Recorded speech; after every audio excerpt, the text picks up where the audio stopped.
Kia ora, g'day and welcome to the history of Aotearoa, New Zealand. Episode 111, Nature's Pharmacy. This podcast is recorded in Te Whanganui Atara on the rohe of Mueupoko, Taranaki Whānui, Te Aotearoa and Ngāti Toa Rangatira. We are generously supported by our amazing patrons. If you want to support Hans, go to patreon.com/history Aotearoa. Last time, we had a long discussion on Māori religion, the mythology, the pantheon, and how it operated in practice. Today, we're going to follow on from that with the closely connected Rongoā Māori, that is, medicine. We talked a little about this in episode 108, where Elston Best was rather disparaging of Māori medical capabilities, to the point where he said that Māori had no herbal remedies, or that Māori had no medicinal practices other than exorcism. At the time, I didn't have the confidence in my research to say whether this was entirely true, though I did think it was a bit dubious. Well, I can tell you with a fair amount of confidence now that Best was talking out of his ass. Māori did have herbal remedies, though in some instances not in the same way that Europeans understood them. And although there was a heavy spiritual element to Rongoā, it would be unfair to say that the only medicinal practice they had was exorcism. In saying that, Rongoā Māori is hard to separate from spirituality, unlike contemporary Western medicine, where there is a clear, distinct line made between religion and science. I think it would be fair to say that, generally speaking, the Western world doesn't welcome religion in the hospital, other than a few exceptional circumstances, almost all of which involve the oncoming death of the patient. Rongoā Māori, on the other hand, has religion and spirituality deeply ingrained, right from diagnosis, and this aspect of medicine revolves around the wairua, in this case called Te Taha Wairua, which literally translates to, quote, the spiritual side or dimension, end quote. And although I've just said that this is religious, that isn't necessarily what it was, at least not in the sense of what Western cultures might think. In Te Ao Māori, the spiritual health of a person is intrinsically linked to their physical health. So healing one is not really done without healing the other. Part of spiritual health is being connected to your whakapapa, one of which is tāne, and by extension, the forests, as well as other aspects of the natural world. So, to be healthy and in balance is also to be connected to the world around you. This can be applied to a wider level. One example given is if a lake is contaminated with sewage and can't support fish, then it is in ill health, which may result in the physical health of the hapu nearby also declining. Additionally, it may also mean that the hapu are unable to provide for manuhiri as they would have in the past, such as providing feasts and the like, which results in whakamā, shame, which is their spiritual health declining. This idea is also extended to social connections and mental health, all of which can affect spiritual and physical health depending on the circumstances.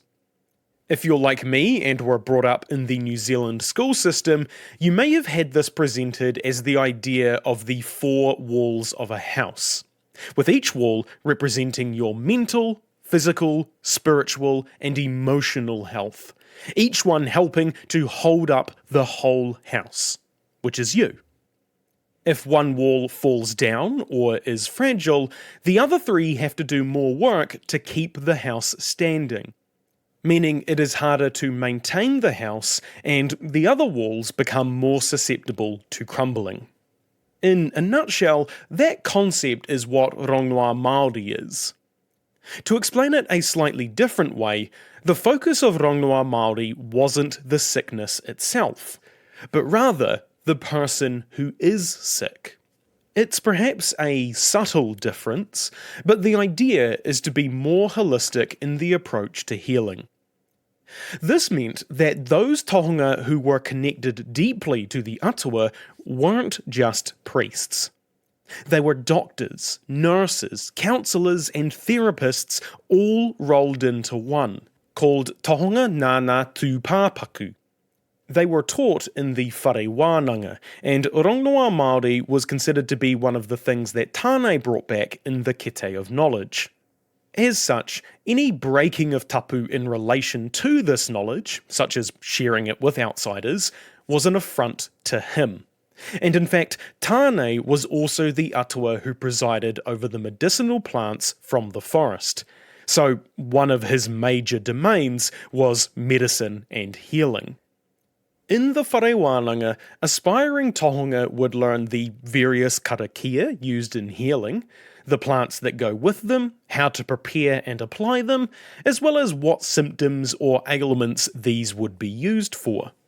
If you've listened to the previous episodes, you might guess that women didn't tend to be healers like this, as they were noa and weren't admitted to the whare wānanga.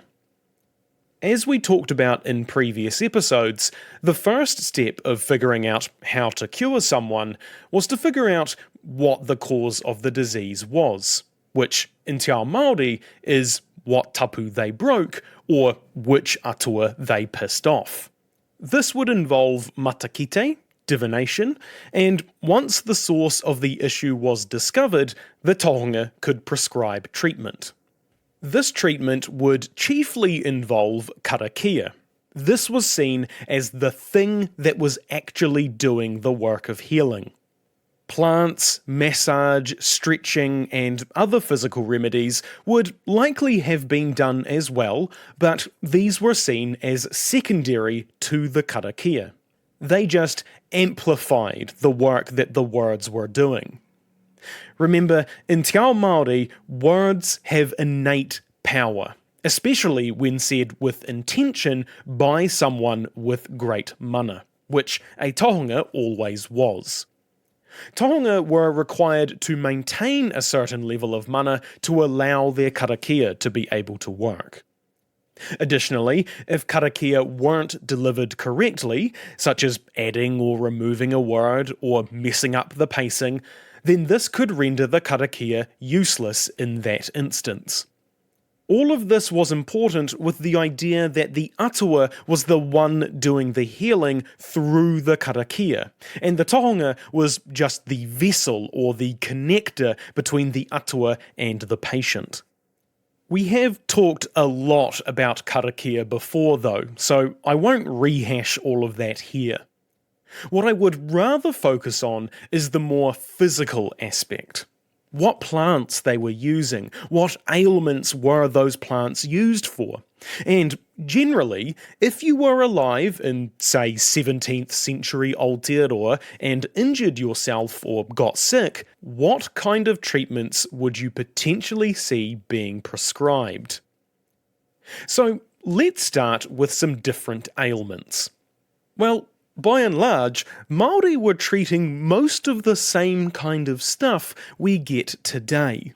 They would do some healing with cuts, bruises, broken bones, some healing of aches and pains of joints, teeth or throat, healing bowel issues from having not enough movement or having too much movement, as well as some healing of colds, coughs, STDs, and even leprosy and tuberculosis.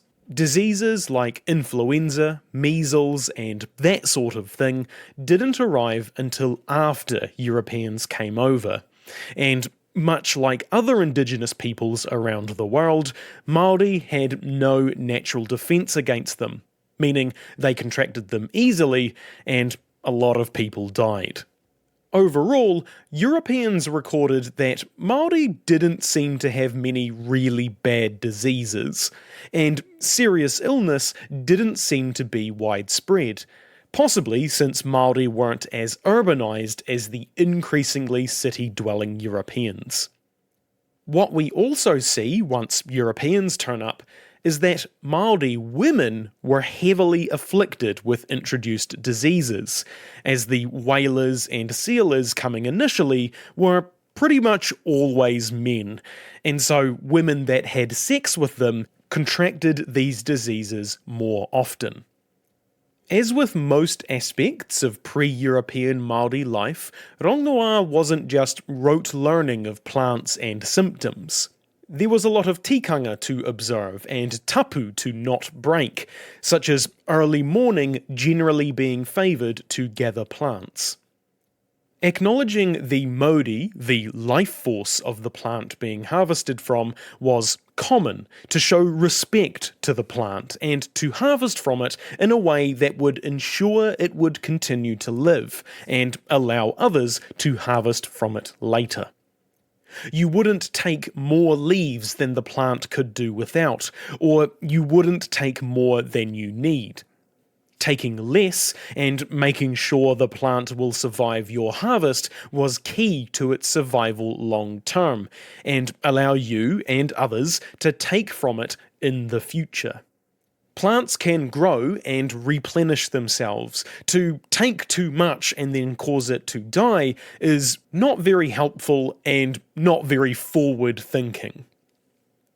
Of course, there was a lot of regional variation in how or when plants were harvested. But what we also find is that some of the same plants can have very different properties depending on where in the country they are gathered from. For tohunga, having intimate knowledge of the forest was key.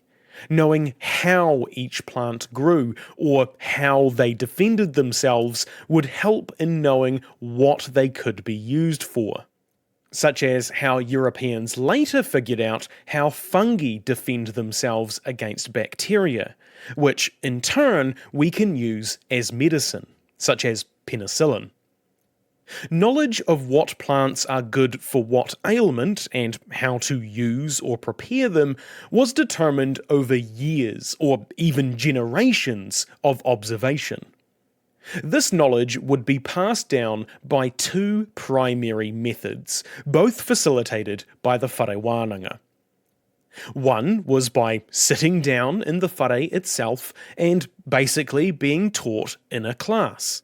A high-ranked tohunga would possibly stand up in front of the apprentices and talk to them about the theory of healing, what karakia to use for what ailment, how to say them, and try to get them to remember the lines because they won't be able to consult a notebook later. They may also cover the various plants, how to prepare them, and which karakia to pair them with, but a lot of the teaching on plants came from the other method.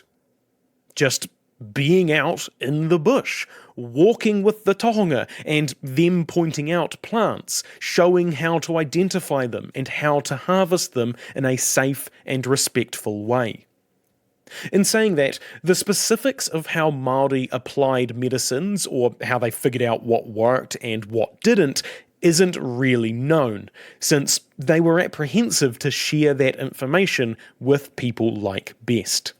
However, what I find interesting about this is that this form of teaching, a combination of lecturing and outdoor practical work, sounds very similar to my Western scientific university education. In terms of actual remedies to cure ailments, a tohunga had a lot of methods and plants at his disposal. In particular, there were various rituals that would help in recovery. Often these involved water, either sprinkled or poured on a person, or just the ritual occurring in a river.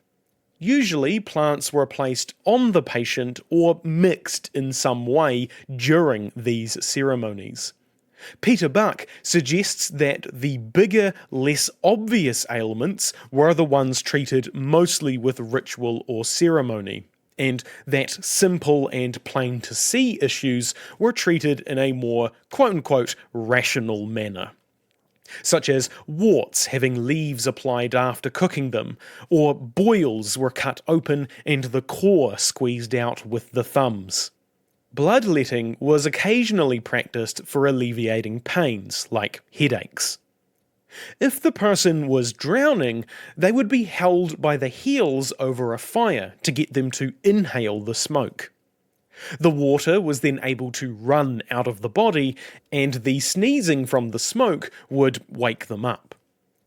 If you were lucky enough to live in one of the more geothermally active areas in Aotearoa, hot water baths from the natural vents could be used to treat injuries or soreness in the joints or muscles.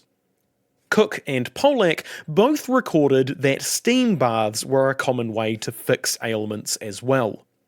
This could be done by heating stones, placing some plants on them, and then a whakari on top of that. The patient would then squat over the mat as the steam rose from the cooking vegetation. One interesting ailment is goiter, the swelling of the thyroid gland in the neck due to iodine deficiency. In most regions, this disease was taken as a matter of course. It kind of happened all the time, and there wasn't really a way to permanently fix it.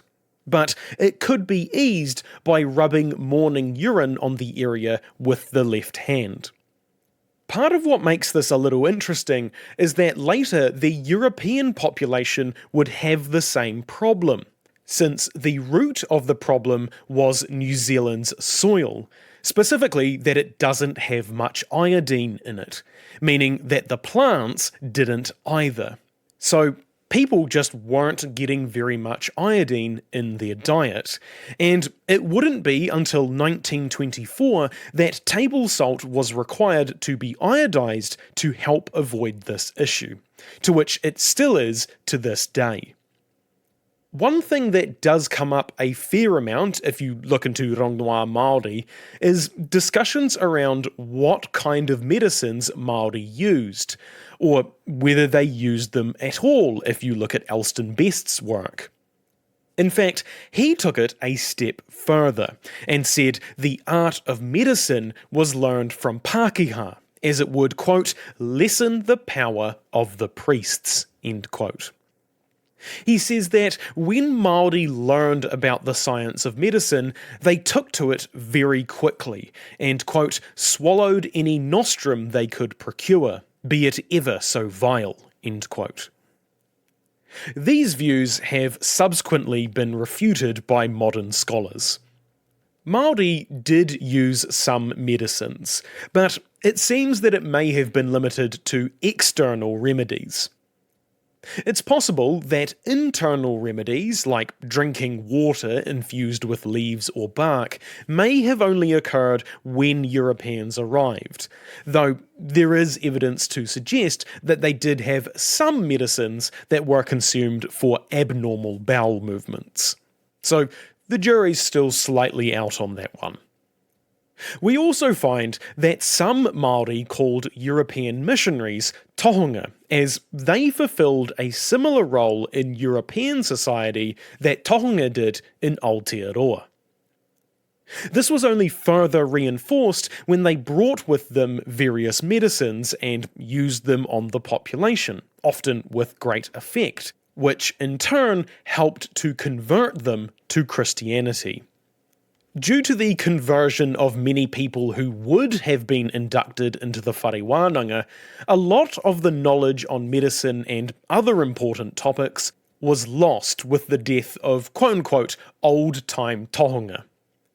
These converts wanted to blend the two schools of thought together, keeping the ideas of tapu but basing their healing and attitude towards medicine on the Bible. This was made a bit harder as missionaries had begun to recontextualise Māori kupu words. Or perhaps it's more accurate to say they reduced them to a singular function, such as tapu meaning holy, atua, meaning God, karakia into prayer, and so on. Which is not exactly incorrect, but these words have far wider meanings and understandings than what Europeans ascribed to them. We have already talked about how atua could mean anything from tāne mahuta to a dead ancestor. In a lot of ways, though, not a huge amount changed. In some aspects, only the God being referred to changed.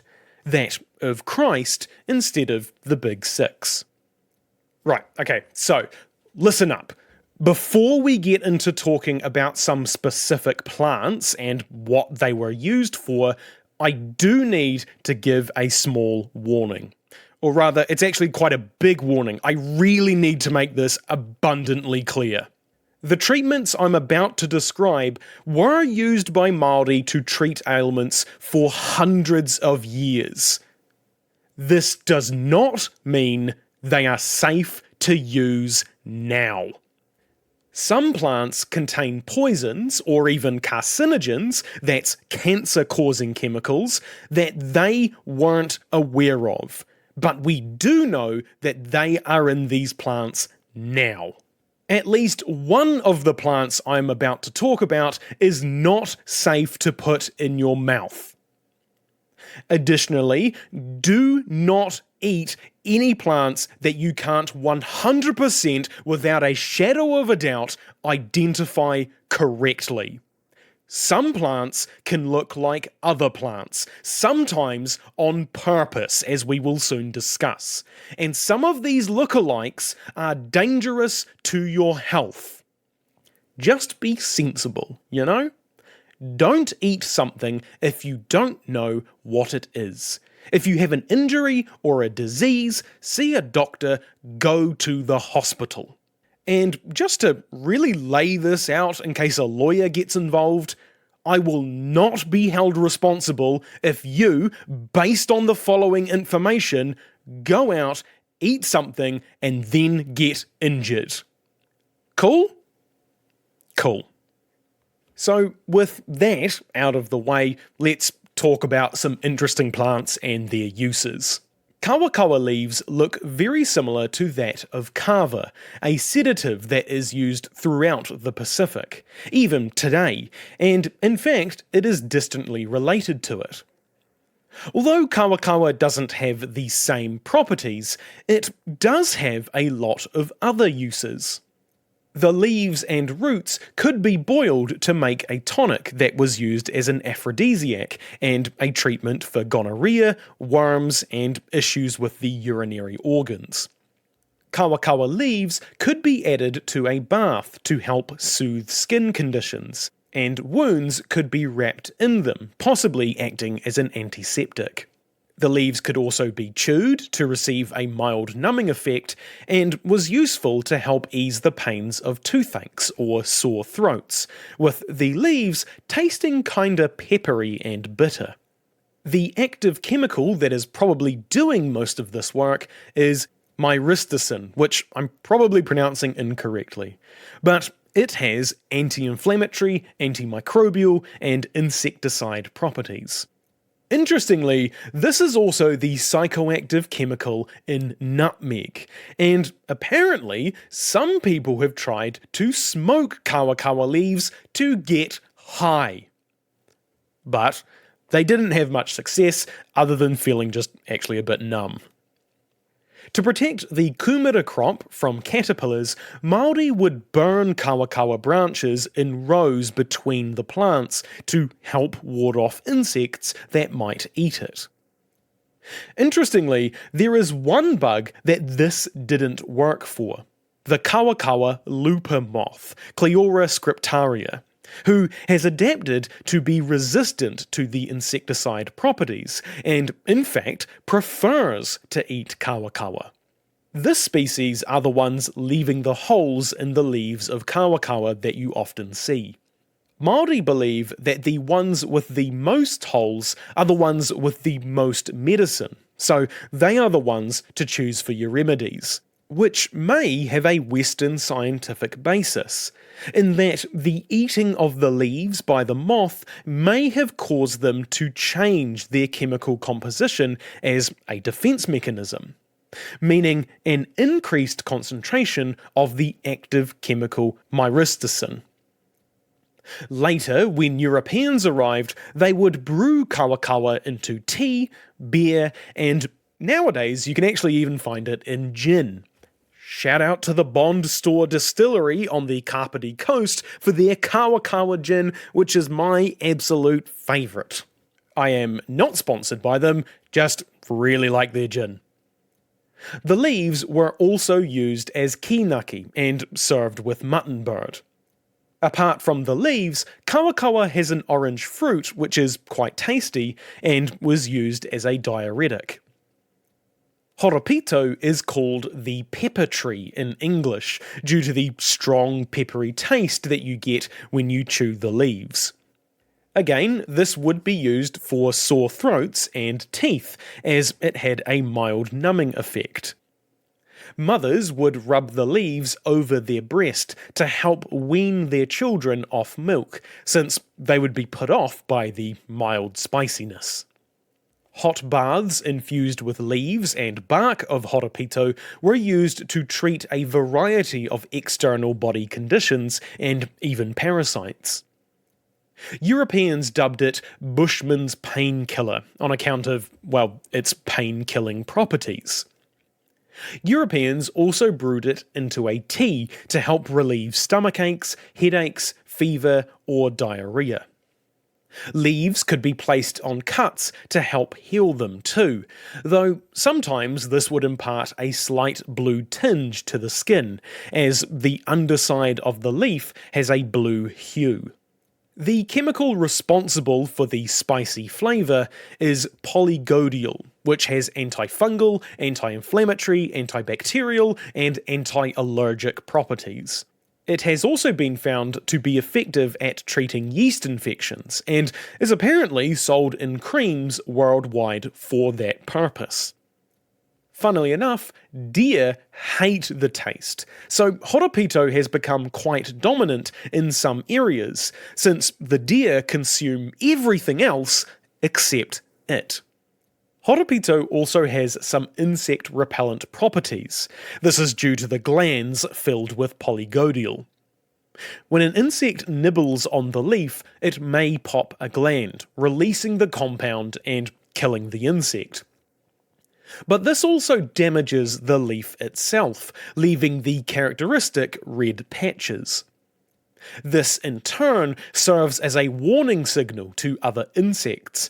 The more red the leaves, the more polygodial is in them, and the more dangerous they are.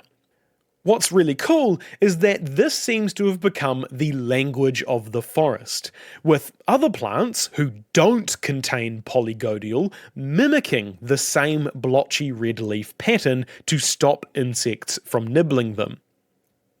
Scientists think this is Batesian mimicry, where a harmless species mimics the appearance of a harmful species, which is very rare in the plant world. Horopito is also finding a lot of traction in the food world as an interesting substitute for pepper, as well as being in tea and, again, gin. Shout out to Number 8 Distillery based in Dunedin, who make a very good horopito gin that I like very much. Again, not sponsored. Kōwhai is another plant that has a lot of different uses, with the bark being the part used the most. Bark would always be harvested from the sunniest side of the tree, before being soaked in water that could be used to treat skin disease, dandruff, cuts, bruises, sprains, and general aches, among other things. People who broke bones may sit in water infused with kōwhai, called waikōwhai, to help the bones heal faster. Or travellers with tender feet could soak in the infused water to help toughen them, which gave the skin a slight yellow tinge. The water could also be drunk to help relieve constipation, which one source said, quote, the effects of which were rather dramatic, end quote. Despite all of this, it is not recommended to ingest kōwhai or anything infused with it. It is poisonous. Apparently, some people have become sick just from eating with cutlery made of the wood, or in other cases, eating kiriru who ate the leaves, and the poison got into the meat, which was said to have smelled quite funky. One story I found was about a cooper in Bluff who made beer from tea coca roots. While he was out and about away from his home, some whalers came along and, feeling a bit rowdy, smashed his stuff and stole his booze, retreating back onto their ship. The barrel maker was naturally very annoyed, but formulated a plan. He waited until he spotted the ship returning to port, boiling some kōwhai leaves and flowers into a home brew. He then packed himself up to leave, taking his valuables and leaving some drinking cups out on the table with this brew. Like clockwork, the whalers came along, broke into the shop, and had a few drinks. When the officers on the ship noticed their men failed to return on time, they went to go look for them, and found the men, quote, in a state of violent purging. For 12 hours straight, they had been erupting from both ends. End quote. Mānuka is interesting as it is a more recent arrival to Aotearoa, coming here a few million years ago, having blown over from Australia. As such, it has some interesting adaptations to fire that other species in New Zealand don't have due to the relative rarity of fire in the Kiwi bush, at least prior to human arrival. Mānuka contains oils that help fire burn hotter, and it has a seed dispersal system where capsules of seeds pop open and spread across the ground when they heat up or are exposed to smoke. As such, when Māori were using fire to clear land, Mānuka and its cousin Kānuka spread across the land like, well, wildfire. This created a bit of a feedback loop, where the Mānuka created bigger, hotter and more frequent forest fires, which spread them around more, which made the fires bigger, which made more Mānuka, and so on. Meaning plants that did well in an environment of semi-regular forest fires were encouraged, which changed Aotearoa's landscape fairly dramatically. And in fact, Mānuka had a lot of uses that weren't just medicine, such as the construction of whare or wooden palisades, making small personal items like combs, or for tools like hoe, ko, hinaki, and even taiaha. In terms of rongoā, the leaves would be put in water and drank to reduce fever or treat stomach and urinary issues. The bark was also infused into water to use as a sedative or mouthwash, whereas seeds were chewed to treat diarrhea. The sap or gum that seeped from the branches was eaten to help cure coughs, or as a moisturizer for burns. Later, Europeans, or maybe at this point it's more accurate to say the English, would make tea from the leaves, and it was common for sealers and whalers to drink almost nothing else on their long expeditions. Obviously, the thing Mānuka is most famous for nowadays is honey. Pukatea is a swampy tree that has some interesting adaptations to living in that environment, such as growing pneumatophores, which are essentially biological snorkels that allow submerged roots to breathe. The bark of the pukatea was a strong painkiller, being infused with water and rubbing it on sores, ulcers, eczema, and other skin conditions, which would almost instantly numb the area and relieve the pain. It could also be drunk to help cure STDs and ulcers in the mouth. Alternately, the bark could be chewed for the same effect. The chemical that does this is pukateen, which again I'm probably pronouncing incorrectly. But that is an alkaloid that has similar properties to morphine, though apparently with none of the downsides.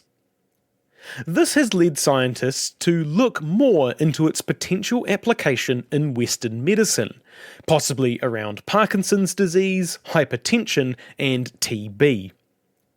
The morphine-like qualities has also led people to try and get high off of it, smoking, drinking, or otherwise trying to consume the bark.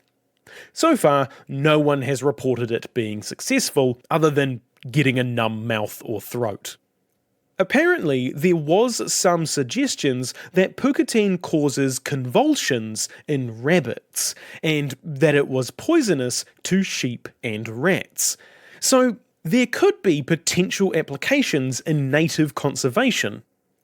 The wood was also used by Māori for small items, like bowls, holware, and even figureheads for waka. However, it became waterlogged quite easily, so it wasn't good for larger projects. Another interesting use is that when the trees age, they often leave a hollow in the middle of the trunk, with Māori sometimes placing the bodies of dead relatives in these hollows, possibly if there wasn't a cave nearby for the purpose. Sometimes getting people into the tree would require lifting them up to 10 to 20 metres off the ground. Finally, kumaraho is a tree that doesn't really look like much, with dull green leaves and small clusters of little yellow flowers. But it's a hardy plant that can survive in lots of different environments, particularly barren areas, leading Europeans to call it poverty weed. It is also called gum digger's soap, since it was quite prominent in the former Kauri forests where the gum diggers were looking for Kauri gum. What they found was that if you take the flowers, add a little water, and rub them in your hands, you get a nice soapy lather, which was pretty great when you're in the middle of nowhere, far away from a shower. Apparently it was good not just for general dirt and grime, but also getting rid of the Kauri resin that would stick to them very strongly. This property is from the flowers containing compounds called saponins, which are found in some detergents today. The leaves could also be infused with water to cure chesty coughs, colds, heartburns, and asthma, among other things. This tonic could also be applied to cuts to help heal them. By now, you are probably seeing a trend with all of these plants, and I couldn't believe this when I read it for the first time either. But, yes, the English, in their infinite quest for hot leaf juice, did turn the literal soap plant into tea. Though, as you can probably guess, it's actually not very good. It's quite bitter and usually needs a sweetener. Next time will be our end-of-topic dramatic retelling, possibly something that fits with our last episode on creatures of Māori folklore. After that, we will be delving into our final pre-European topic, the House of Tūmatoenga, War. If you want to send me feedback, ask a question, suggest a topic, or just have a chinwag, you can find my email and social media on historyaotearoa.com. Aotearoa spelt Aotearoa. You can also find helpful resources there, like transcripts, sources, and translations for some of the te reo Māori we have used. You can help support Hans through Patreon, buying merch, or giving us a review. It means a lot and helps spread the story of Aotearoa, New Zealand. As always, haere tū atu, hoki tū mai. See you next time.